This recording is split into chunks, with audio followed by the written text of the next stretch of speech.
Hello दोस्तों, एक बार फिर से इमरान मैथमेटिक्स क्लासेस लेकर आया है आपके लिए क्लास 10 के भौतिक विज्ञान का चैप्टर प्रकाश का परिवर्तन का ऑब्जेक्टिव टाइप क्वेश्चंस।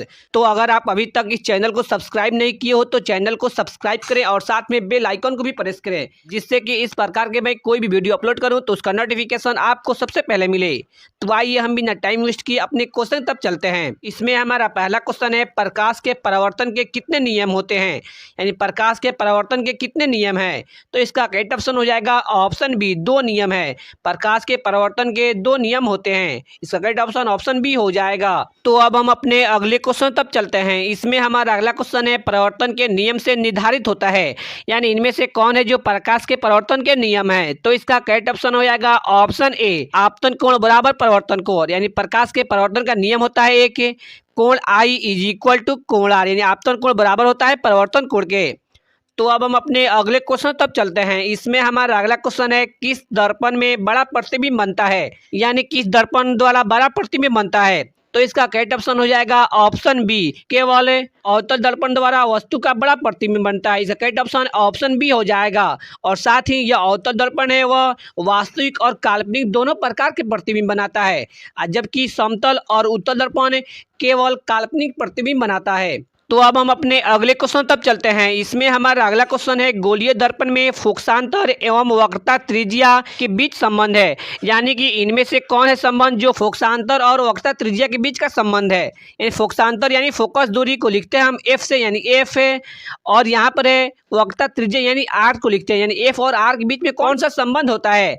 यानी एफ और आर के बीच होता है संबंध एफ बराबर आर बाई टू। तो इसका करेक्ट ऑप्शन हो जाएगा ऑप्शन सी, एफ बराबर आर बाई टू। इसका करेक्ट ऑप्शन ऑप्शन सी हो जाएगा। फोकस दूरी और वक्रता त्रिज्या के बीच का यही संबंध होता है, एफ बराबर आर बाई टू। तो अब हम अपने अगले क्वेश्चन तब चलते हैं। इसमें हमारा अगला क्वेश्चन है, हवा में प्रकाश की चाल होती है, यानी हवा या निर्वात में प्रकाश की चाल कितना होता है। तो इसका करेक्ट ऑप्शन हो जाएगा ऑप्शन ए, 3 × 10⁸ मीटर प्रति सेकेंड। इसका करेक्ट ऑप्शन ऑप्शन ए हो जाएगा, 3 × 10⁸ मीटर प्रति सेकेंड। तो अब हम अपने अगले क्वेश्चन तब चलते हैं। इसमें हमारा अगला क्वेश्चन है, दाढ़ी बनाने में कौन सा दर्पण उपयुक्त होता है, यानी कि दाढ़ी बनाने के लिए हम कौन सा दर्पण का उपयोग करते हैं। तो इसका करेक्ट ऑप्शन हो जाएगा ऑप्शन सी, अवतल दर्पण। दाढ़ी बनाने के लिए हम अवतल दर्पण का उपयोग करते हैं, क्योंकि अवतल दर्पण जो होता है वो वस्तु से बड़ा प्रतिबिंब बनाता है, इसलिए हम इसका उपयोग करते हैं दाढ़ी को बड़ा बड़ा देखने के लिए। तो अब हम अपने अगले क्वेश्चन तब चलते हैं। इसमें हमारा अगला क्वेश्चन है, समतल दर्पण द्वारा बना प्रतिबिंब होता है, यानी समतल दर्पण द्वारा जो प्रतिबिंब बनता है वह कैसा प्रतिबिंब बनता है। तो इसका करेक्ट ऑप्शन हो जाएगा ऑप्शन बी, काल्पनिक। इसका करेक्ट ऑप्शन ऑप्शन बी हो जाएगा। समतल दर्पण द्वारा किस वस्तु का प्रतिबिंब काल्पनिक होता है और वस्तु के बराबर होता है और सीधा होता है। तो अब हम अपने अगले क्वेश्चन तब चलते हैं। इसमें हमारा अगला क्वेश्चन है, दंत चिकित्सा किस दर्पण का उपयोग मरीजों के दांतों का बड़ा प्रतिबिंब देखने के लिए करता है। यानी दंत चिकित्सा यानी डॉक्टर लोग जो होते हैं वो दांत को देखने के लिए किस दर्पण का उपयोग करते हैं। तो इसका करेक्ट ऑप्शन हो जाएगा ऑप्शन बी, अवतल दर्पण। डॉक्टर लोग दांत को देखने के लिए अवतल दर्पण का उपयोग करते हैं, इसका करेक्ट ऑप्शन ऑप्शन बी हो जाएगा, क्योंकि जो अवतल दर्पण होता है वो किसी भी वस्तु का बड़ा प्रतिबिंब बना सकता है। तो अब हम अपने अगले क्वेश्चन तब चलते हैं। इसमें हमारा अगला क्वेश्चन है, यदि किसी बिंब का प्रतिबिंब का आवर्धन ऋणात्मक है तो प्रतिबिंब की प्रकृति क्या होगी। यानी आवर्धन यानी अगर m का वैल्यू माइनस में है, आवर्धन यानी मैग्निफिकेशन, m का वैल्यू यदि माइनस में है तो वह प्रतिबिंब कैसा होगा। तो इसका करेक्ट ऑप्शन हो जाएगा ऑप्शन ए, वास्तविक और उल्टा। इसका करेक्ट ऑप्शन है ऑप्शन ए हो जाएगा, वास्तविक और उल्टा। अगर m का मान प्लस में होगा तो प्रतिबिंब की प्रकृति होगा काल्पनिक और सीधा, यानी काल्पनिक को ही हम आभासी बोलते हैं। तो अब हम अपने अगले क्वेश्चन तक चलते हैं। इसमें हमारा अगला क्वेश्चन है, निम्नलिखित में कौन उत्तल दर्पण की फोकस दूरी जिसकी वक्रता त्रिज्या 32 सेंटीमीटर है। यानी यहाँ पर दिया हुआ है वक्रता त्रिज्या 32 सेंटीमीटर, यानी वक्रता त्रिज्या को हम लिखते हैं आर से, यानी आर का मान दिया हुआ है R is equal to 32 centimetre. और इस क्वेश्चन में हमें फोकस दूरी ज्ञात करना है, फोकस दूरी यानी एफ का वैल्यू हमें ज्ञात करना है। तो एफ का हमारा सूत्र क्या होता है, एफ बराबर आर बाई टू। यहाँ पर हम आर का वैल्यू रखेंगे, यानी आर है हमारा 32 अपॉन 2, यानी इसको कट करेंगे तो यह हो जाएगा 16, यानी एफ का मान आ जाएगा एफ इज इक्वल टू 16, वह हो गया 16 सेंटीमीटर। यहाँ पर जो 16 सेंटीमीटर दिया हुआ है वह दो ऑप्शन पर दिया हुआ है, एक सी पर एक डी पर, लेकिन यहाँ पर है प्लस में एक 16, एक है माइनस में 16। तो उत्तल दर्पण का जो फोकस दूरी आता है वो हमेशा प्लस में होता है, इसलिए इसका करेक्ट ऑप्शन हो जाएगा ऑप्शन सी, 16 सेंटीमीटर। इसका करेक्ट ऑप्शन ऑप्शन सी हो जाएगा 16 सेंटीमीटर। अगर वही क्वेश्चन में बोलता अवतल दर्पण तो उसका आंसर होता ऑप्शन डी। तो अब हम अपने अगले क्वेश्चन तब चलते हैं। इसमें हमारा अगला क्वेश्चन है प्रकाश तरंग उदाहरण है, यानी प्रकाश तरंग जो होता है वह इनमें से किसका उदाहरण है। तो इसका करेक्ट ऑप्शन हो जाएगा ऑप्शन बी विद्युत चुंबकीय तरंग का। प्रकाश तरंग विद्युत चुंबकीय तरंग का उदाहरण है, इसका करेक्ट ऑप्शन ऑप्शन बी हो जाएगा। तो अब हम अपने अगले क्वेश्चन तब चलते हैं। इसमें हमारा अगला क्वेश्चन है गोलीय दर्पण के परावर्तन पृष्ठ की वृत्ताकार सीमा रेखा का व्यास कहलाता है। तो इसका करेक्ट ऑप्शन हो जाएगा ऑप्शन बी वक्रता त्रिज्या। इसका करेक्ट ऑप्शन ऑप्शन बी हो जाएगा वक्रता त्रिज्या कहलाता है।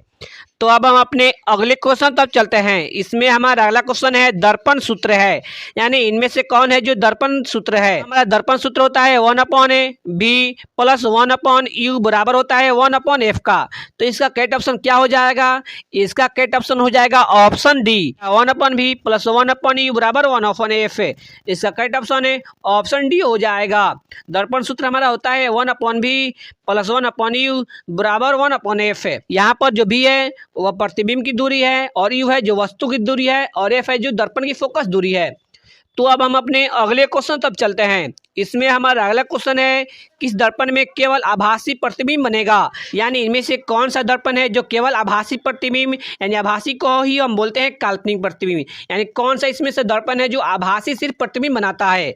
तो इसका करेक्ट ऑप्शन हो जाएगा ऑप्शन डी समतल तथा उत्तल। समतल दर्पण भी आभासी प्रतिबिंब बनाता है हमेशा और उत्तल दर्पण भी हमेशा आभासी प्रतिबिंब बनाता है, लेकिन जो अवतल दर्पण होता है वो आभासी और वास्तविक दोनों प्रकार के प्रतिबिंब बनाता है।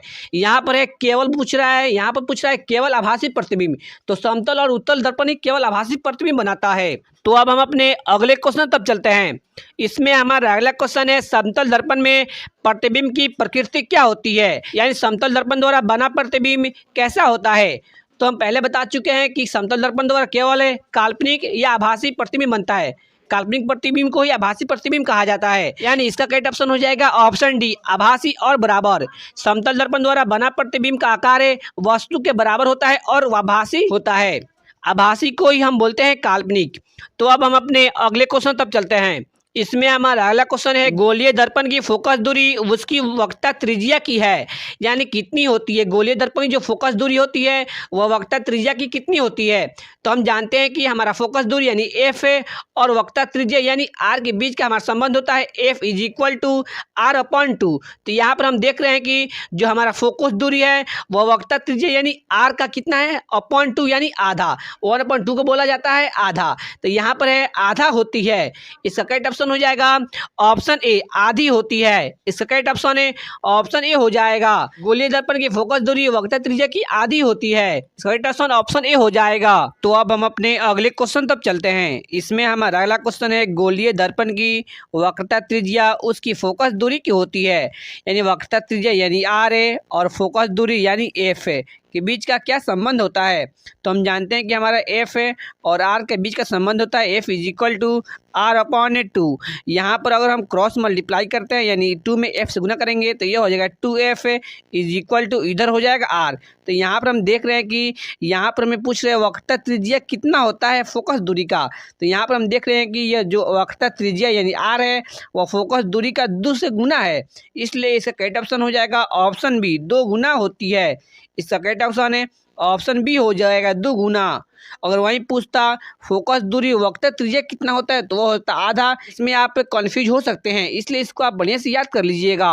तो अब हम अपने अगले क्वेश्चन तब चलते हैं। इसमें हमारा अगला क्वेश्चन है ईंट है, यानी ईंट एक कौन सा पदार्थ है।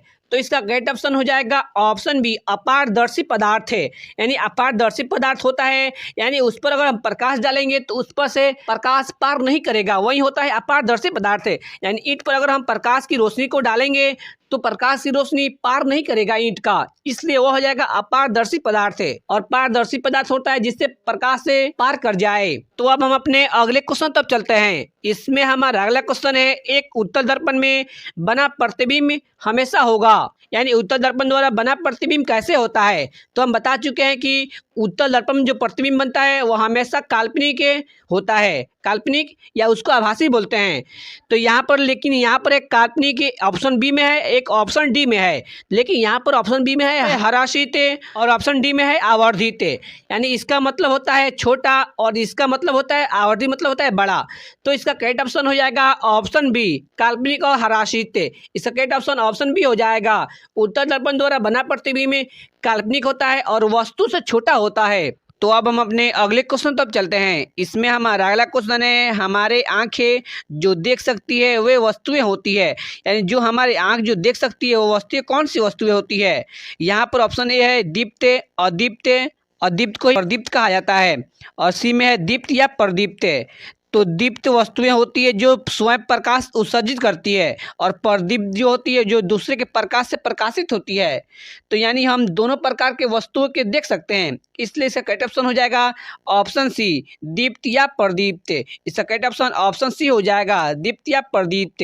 यानी प्रकाश उत्सर्जित करने वालों को भी देख सकते हैं और बिना प्रकाश उत्सर्जित करने वालों को भी देख सकते हैं। तो अब हम अपने अगले क्वेश्चन तक चलते हैं। इसमें हमारा अगला क्वेश्चन है, संयुग्मी फोकस संभव है केवल, यानी संयुग्मी फोकस से केवल किस दर्पण में संभव होता है। तो इसका करेक्ट ऑप्शन हो जाएगा ऑप्शन बी, अवतल दर्पण। संयुग्मी फोकस केवल अवतल दर्पण में संभव होता है, इसलिए इसका करेक्ट ऑप्शन ऑप्शन बी हो जाएगा। तो अब हम अपने अगले क्वेश्चन तक चलते हैं। इसमें हमारा अगला क्वेश्चन है, एक उत्तल दर्पण की फोकस दूरी 20 सेंटीमीटर है, तो इसकी वक्रता त्रिज्या होगी। यानी यहाँ पर दिया हुआ है एफ इज इक्वल टू 20 दिया हुआ है, यानी एफ का वैल्यू दिया हुआ है, फोकस दूरी यानी एफ दिया हुआ है, और हमें ज्ञात करना है वक्रता त्रिज्या यानी आर को ज्ञात करना है। तो हम जानते हैं कि हमारा सूत्र होता है F is equal to R upon 2। यहाँ पर हम ए का वैल्यू रखेंगे, इम्प्लाइज डेट। अगर यहाँ पर हम एफ का वैल्यू रखेंगे 20, तो यहाँ पर लिख देंगे 20 से इज इक्वल टू, इधर है आर अपॉन 2, तो यहाँ पर हो जाएगा आर अपॉन 2। यहाँ पर अगर हम इसको क्रॉस मल्टीप्लाई करेंगे यानी 20 में 2 से गुना करेंगे तो यह हो जाएगा 40 से इज इक्वल टू आर, यानी आर का वैल्यू हमें हो गया 40 से, यानी आर ही होता है वक्रता त्रिज्या। इसलिए इसका करेक्ट ऑप्शन हो जाएगा ऑप्शन डी, 40 सेंटीमीटर। इसका करेक्ट ऑप्शन है ऑप्शन डी हो जाएगा 40 सेंटीमीटर।